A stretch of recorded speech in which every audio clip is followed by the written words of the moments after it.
Hola, esto es Radio Sefarad y estas son las noticias comentadas por Jorge. Buenas tardes. ¿Qué tal, Alejandro? Vamos con los titulares de hoy. Detenidos varios implicados en un intento de ataque terrorista contra visitantes del Monte del Templo en Jerusalén.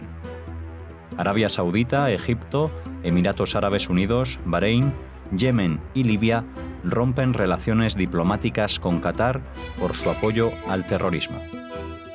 Un alto oficial palestino dice que el cótel es de los judíos, pero reclama para ellos la explanada de las mezquitas. May promete endurecer el trato a los yihadistas en el Reino Unido y dotar de más poderes a las fuerzas de seguridad e inteligencia. Estos son los titulares. Vamos ahora con la primera noticia antes de la agenda cultural que vendrá tras estas noticias.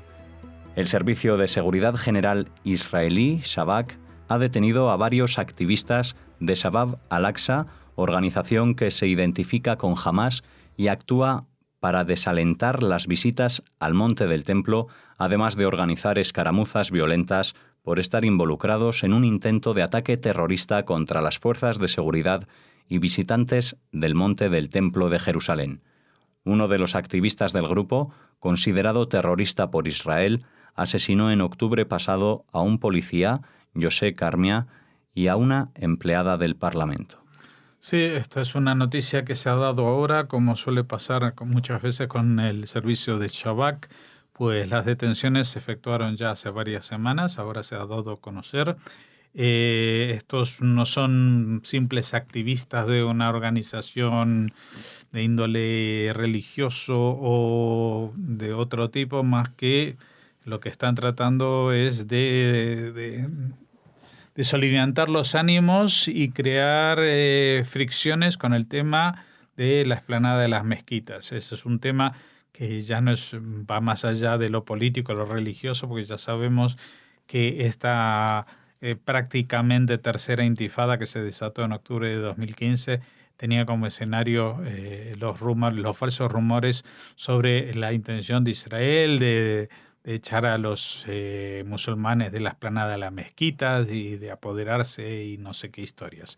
Bueno, todo esto mezclado con las ofensivas en foros internacionales como UNESCO y sobre este telón de fondo, pues esta organización lo que trata es de generar más violencia, de soliviantar los ánimos y organizar, por ejemplo, cuando los viernes son días de rezo popular y masivo en las mezquitas que están en la explanada, pues provocar escaramuzas, enfrentamientos con la policía, etcétera, etcétera, de los cuales pues en octubre del año pasado pues salieron muertos un policía y una empleada del Parlamento que estaba por allí cerca.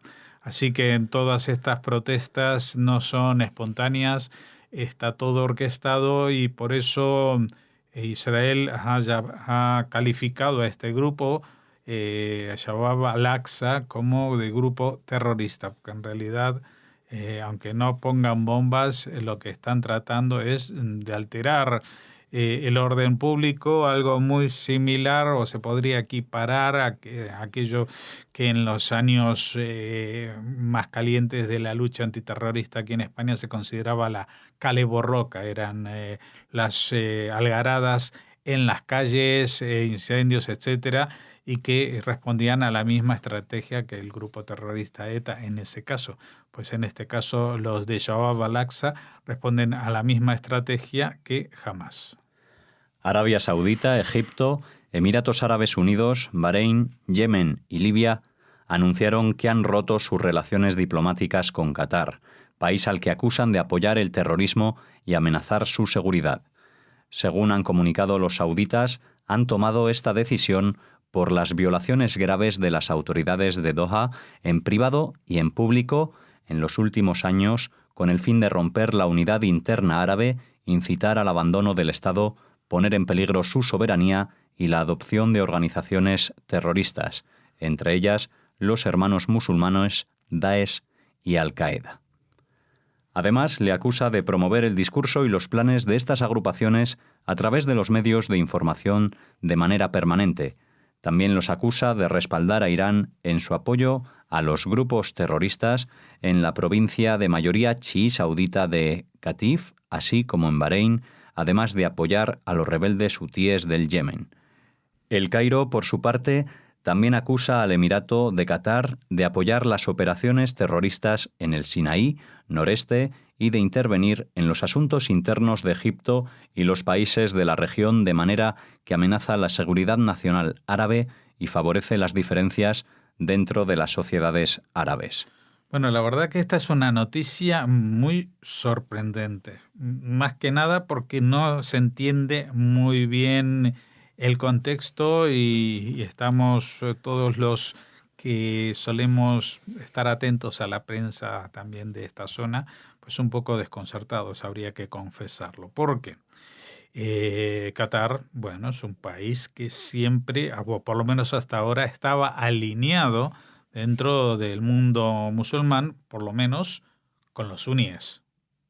Y por lo tanto, en esta guerra civil musulmana encubierta que se desarrolla desde hace una decena de años, pues Qatar estaba en el mismo frente con Arabia Saudita, Egipto, Emiratos Árabes, etcétera, etcétera. Y del lado de enfrente estaban Irán, los chiitas, etcétera.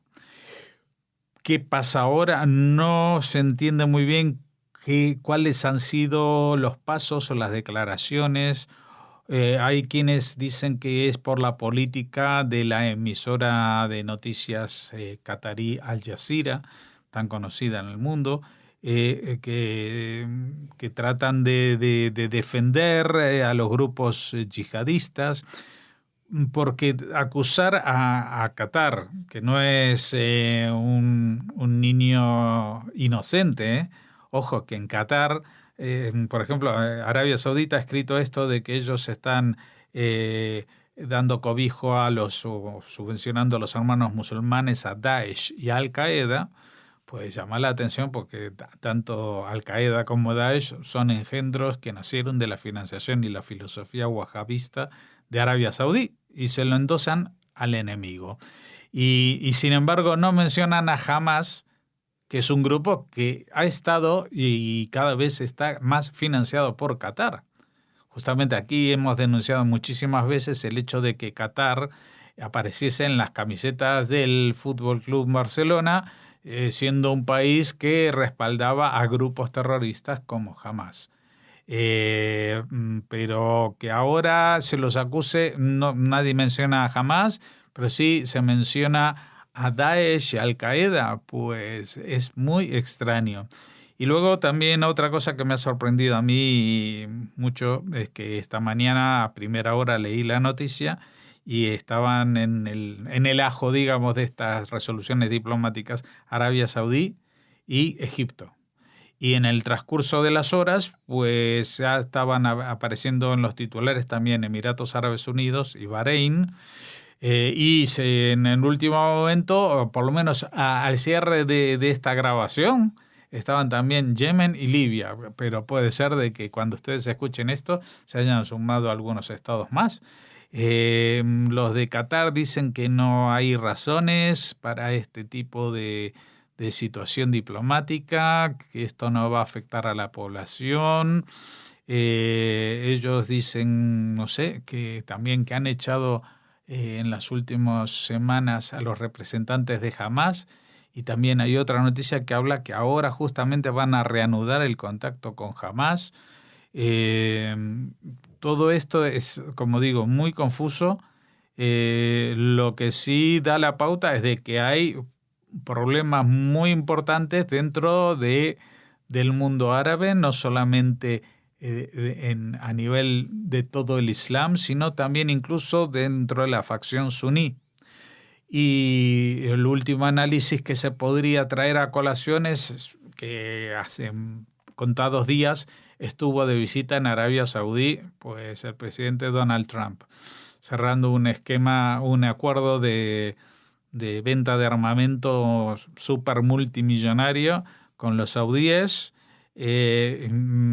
supuestamente también según los analistas, para demostrar su apoyo al mundo suní en contra de los chiitas e Irán, etcétera, etcétera.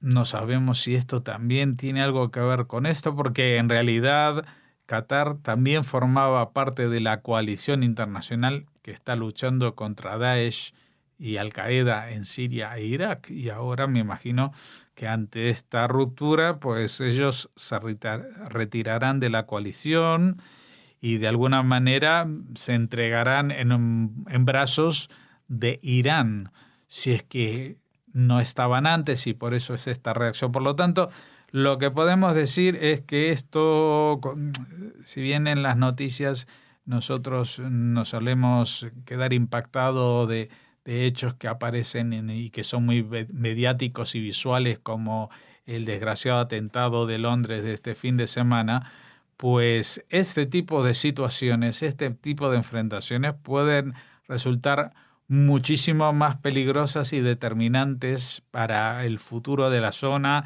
y el futuro en general del mundo, a pesar de que lo único que podemos poner como ilustración es alguna foto de archivo del rey de Arabia Saudí reunido con el de Qatar, cuando todavía eran amigos, etcétera, etcétera. Con lo cual, pues lo que les decimos es esto.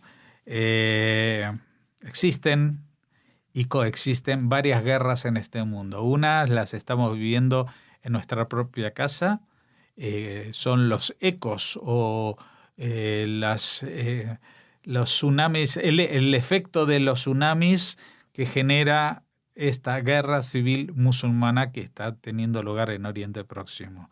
Pero otra es este crujido dentro del propio mundo árabe que va a llevar a nuevas alianzas y traiciones entre los grupos internos que conforman este mundo, este universo que agrupa a más de 1.000 millones de personas en el mundo y que está sublevado en un difícil equilibrio entre las distintas tradiciones religiosas medievales y el mundo más actual y moderno. Jibril Rajoub, miembro del Comité Central del movimiento Fatah que gobierna en Ramallah, manifestó que los palestinos reconocen que el Muro Occidental, conocido como Muro de los Lamentos, es un sitio sagrado judío que debe permanecer bajo la soberanía judía. Estos comentarios suponen un cambio con respecto a la posición palestina formal que tacha a toda la ciudad antigua de Jerusalén de territorio ocupado que debe formar parte de un futuro Estado palestino y va en contra de la campaña que trata de negar la conexión histórica judía con Jerusalén. Rajoub, que también es presidente de la Asociación Palestina de Fútbol, a veces es presentado como sucesor de Abbas al frente de la Autoridad Palestina. No obstante, Rajoub insistió en que el Monte del Templo, el lugar más sagrado para el judaísmo, que hoy alberga al Domo de la Roca y la mezquita de Al-Aqsa, sea entregado a los palestinos en cualquier acuerdo de paz futuro. Jamás criticó duramente sus palabras que tildó de crimen nacional. Bueno, que jamás se tilde de crimen nacional cualquier declaración de la autoridad palestina o de Fatah, eso no debería sorprendernos. También tiene un enfrentamiento con Rajoub, que tampoco es un santo de mi devoción, porque en su papel al frente de la Asociación Palestina de Fútbol también ha planteado muchas historias que no venían al caso. Recientemente estuvo en la FIFA tratando de eliminar a los equipos israelíes que tienen su sede en los territorios en disputa, etcétera, etcétera, ¿no? Pero que alguien de su calibre político, porque es un personaje importante dentro del Comité Central Palestino, diga que el muro, el cótel, es de los judíos, aunque luego va a aclarar que la explanada de las mezquitas es de los palestinos, ¿vale? Pero el solo hecho de decir el muro es de los judíos y va a tener que seguir siendo de los judíos es algo sorprendente, y quizás también, como las noticias anteriores, tengan que ver o como un eco o ¿cómo se dice? Después de un terremoto que hay otros terremotos pequeños, ¿no? Estas secuelas de la visita de Donald Trump en la zona, porque de alguna manera sería como justificar que el presidente Trump se acercase a rezar y tocar el muro con la mano, ¿no? Es como decir, bueno, esa parte que está fuera de la explanada, que es la pared de la explanada, no importa que sea parte de los judíos, pero sí importa, y ahora lo decimos nosotros porque eso sería reconocer que esa parte debe tener una continuidad con el territorio judío de Jerusalén, y esa parte no estaba dentro de la Jerusalén dividida en 1948, o más bien firmada en el armisticio de 1949, esos 19 años hasta su liberación en 1967 y la reunificación de la ciudad. Esa parte de la ciudad, la parte de la ciudad antigua que llega hasta el muro, hasta el Cótel, pues evidentemente no era parte de Israel, y ahora es como que él dice que siempre ha sido parte de los judíos y debe permanecer así. Así que, nuevamente, como la noticia anterior, yo tengo que proclamar aquí mi desconcierto. Lo único que puedo atestiguar es que algo está pasando, algo se está resquebrajando dentro de las posturas oficiales del mundo árabe, tanto a nivel de naciones como a nivel de facciones y partidos políticos, y esta es otra demostración, como en la noticia anterior con la ruptura con Qatar. Las elecciones generales del jueves no se pospondrán tras los atentados registrados en Londres, que la primera ministra, Theresa May, vinculó con la malvada ideología del extremismo islámico y contra la que anunció duras medidas. Los 10 muertos, 3 de ellos terroristas, y el medio centenar de heridos, muchos de ellos en estado crítico, como consecuencia de los ataques perpetrados en el puente de Londres y en el mercado de Borough de la capital, sí han conllevado la suspensión de la campaña electoral de todos los partidos, a excepción del eurófobo UKIP. May señaló que es necesario revisar la estrategia antiterrorista en el Reino Unido para asegurarse de que la policía y los servicios de seguridad cuentan con los poderes que requieren para actuar de forma efectiva, y anunció nuevas medidas para evitar la radicalización a través de Internet y establecer penas más duras para algunos delitos. Bueno, entiendo el mensaje de Theresa May de que hay que endurecer la estrategia antiterrorista, que hay que actualizarla porque no ha funcionado. Mi pregunta es, ¿por qué no se lo planteó en marzo cuando el puente de Westminster? ¿Por qué no se lo planteó hace 2 semanas con el atentado de Manchester? A ver si en esas situaciones no le pareció claro que la lucha antiterrorista, tal como la tenían planteada, no servía. O que también esto es otra cortina de humo y dicen, los vamos, como se dice en la cancha de fútbol, los vamos a reventar, y después no hacen absolutamente nada, como tampoco hacen absolutamente nada los franceses después de cada atentado de estos supermediáticos. Pues sale el presidente y todo el mundo declarando que no van a cejar en su empeño, van a combatir, van a hacer esto, van a hacer lo otro, y luego las cosas siguen igual. Las cosas siguen igual, y mientras sigan igual, pues los atentados van a seguir igual o peor, porque estaban los ingleses muy contentos del operativo que habían montado en Cardiff para la final de la Copa de Europa, una ciudad pequeña que habían tomado las fuerzas de seguridad, la habían blindado por todas partes, había hasta incluso reconocimiento facial de los 200.000 personas que asistieron a ese partido. Es un operativo, que nunca se había hecho, pero ¿a costa de qué? A costa de dejar Londres en manos de cualquiera, porque esto que está pasando está claro que pasa en algunos lugares y en otros no.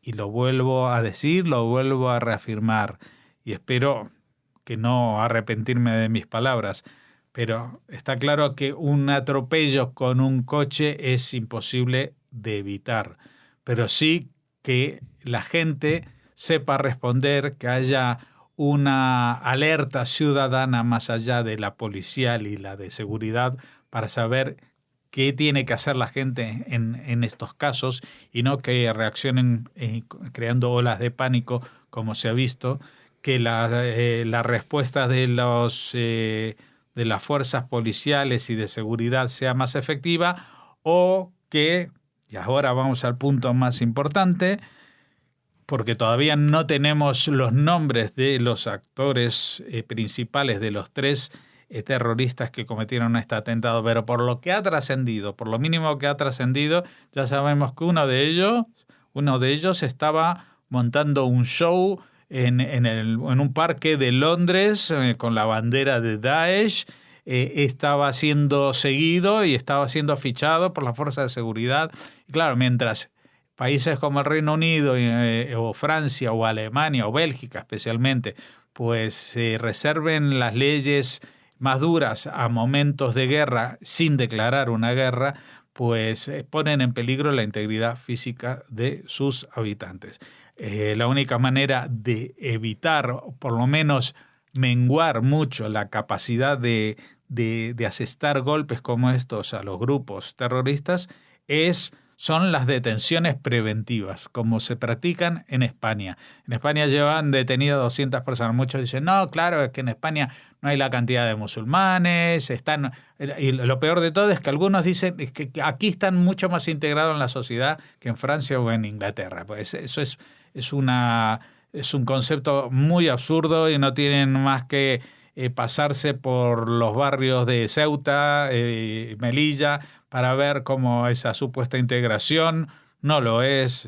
Los musulmanes viven generalmente en sus barrios. Por supuesto que hay gente de clase media que ya viven integrados en la sociedad, pero los que están en peor situación económica y los que responden más al perfil de posibilidad de radicalización y que están vinculados también a temas de marginalidad social y delincuencia, pues no está en una situación muy distinta a la que se vive en cualquier otro país de Europa con estas minorías. Entonces, aquí el hecho diferencial que en España durante los últimos 12, 13 años no han habido atentados yihadistas ha sido por la movilización del Estado a través de las fuerzas de seguridad, a través de las fuerzas del orden, de la policía, y que han hecho detenciones preventivas. Cuando se tiene la sospecha y se tienen elementos para juzgar a alguien que se está radicalizando. No hay que esperar a que esa persona mate a una persona o mate a 100, porque como bien se establece, y es una pérdida de tiempo, por ejemplo, en lo que establece el pacto antiterrorista, que ya es un elemento político en España, que endureciendo las penas para los que practican el yihadismo.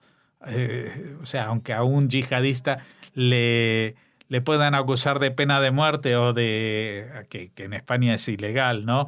O que puedan establecerse una condena perpetua sin posibilidad de salir nunca en la vida, cosa que también es ilegal, pero eso no lo va a retraer de cometer los actos criminales porque están en su ideología, porque es un lavado de cerebro a tal escala que justamente el objetivo es morir matando. No es solamente matar, es morir mientras se mata. Ese es el lema, el leitmotiv del martirologio, o así llamado martirologio del terrorismo.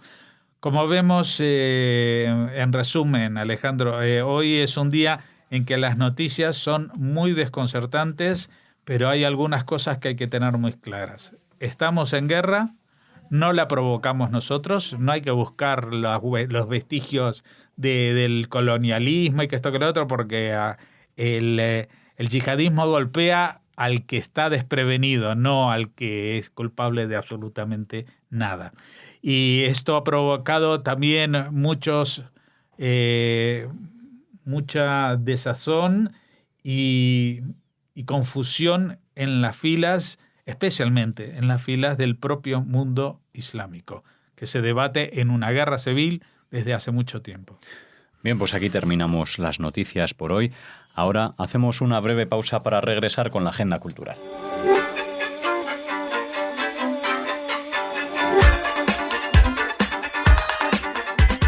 Regresamos ahora con la agenda cultural. Hola, Raquel. Hola, Alex. Hola a todos. Y lo hacemos para desplazarnos a un municipio que ya es conocido aquí en Radio Sefarad. Nos vamos hasta Burgos para hablar de Castrillo, Mota de Judíos. Sí.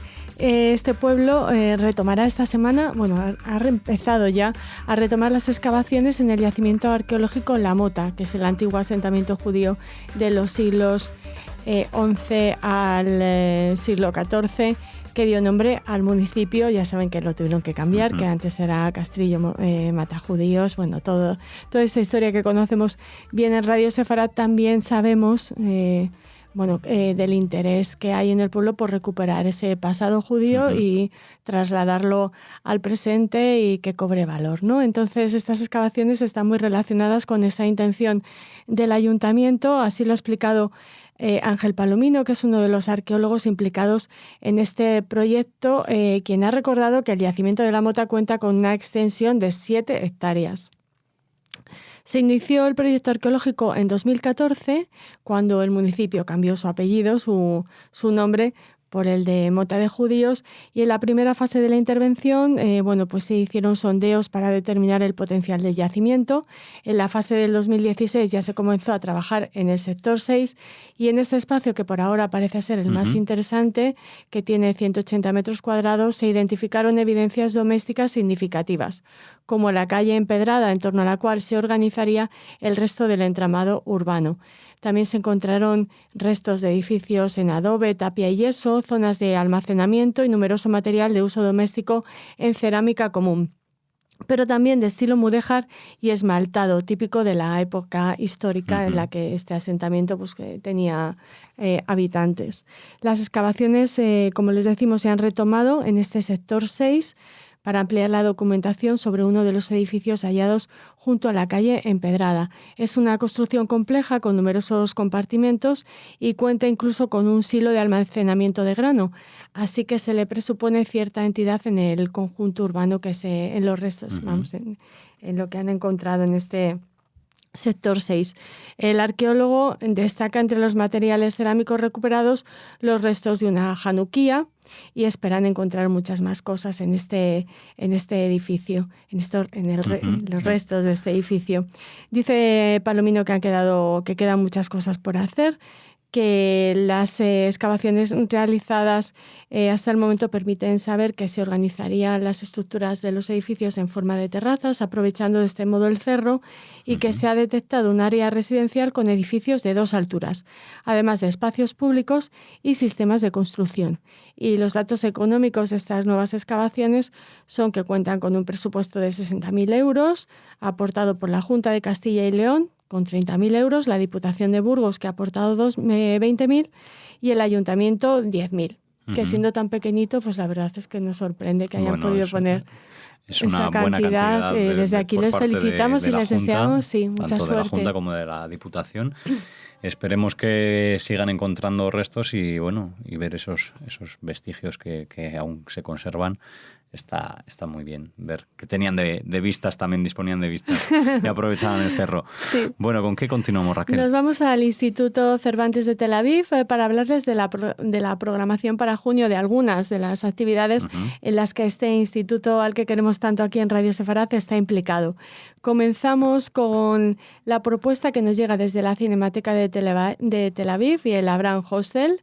Del 1 al 10 de junio se está desarrollando la Semana del Orgullo LGTB, la Pride Week, y se ha estrenado y se puede ver en la Cinemateca Pieles, del realizador español Eduardo Casanova, en el Festival Internacional de Cine LGTB en la Cinemateca. Y también un DJ español, el DJ Anthony May, participa en la reapertura de Levita, que es uno de los locales gays con más famosos de Tel Aviv, que se ha renovado y se ha reinaugurado para esta Semana del Orgullo Gay. Luego, comentarles que estuvo el artista flamenco Israel Galván actuando en 2 sesiones en el prestigioso Festival Israel con su espectáculo Flacomen, y que del 5 al 6 se va a poder ver, o sea, hoy mismo, si nos escuchan un poquito temprano, si llegan a tiempo, y mañana, sí, se va a poder ver en el Instituto Cervantes, en la sede de la calle Shulamit, la exposición Visita ad Limnia y la proyección de 90 en cortos. Es una velada dominicana de cine y fotografía que se conforma con la exposición del fotógrafo Misael Rincón y la proyección de 90 en cortos, que son cortometrajes realizados por dominicanos en el exterior. Esta actividad del Instituto Cervantes de Tel Aviv cuenta con la colaboración de la Embajada de la República Dominicana en Israel. Bueno, pues una serie de actividades sin duda amplia.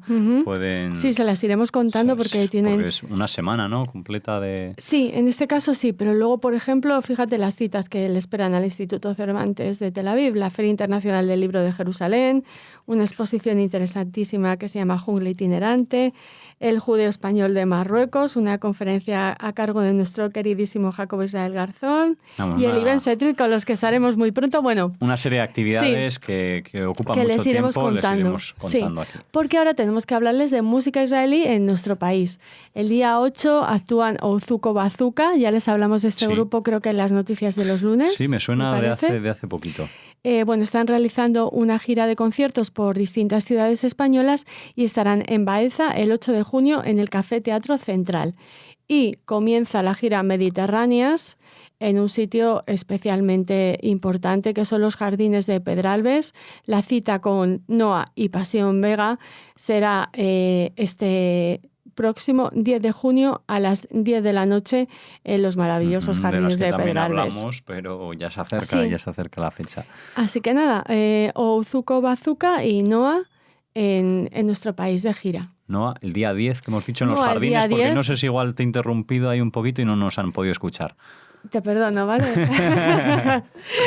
Bueno, perdónennos, se lo repetimos.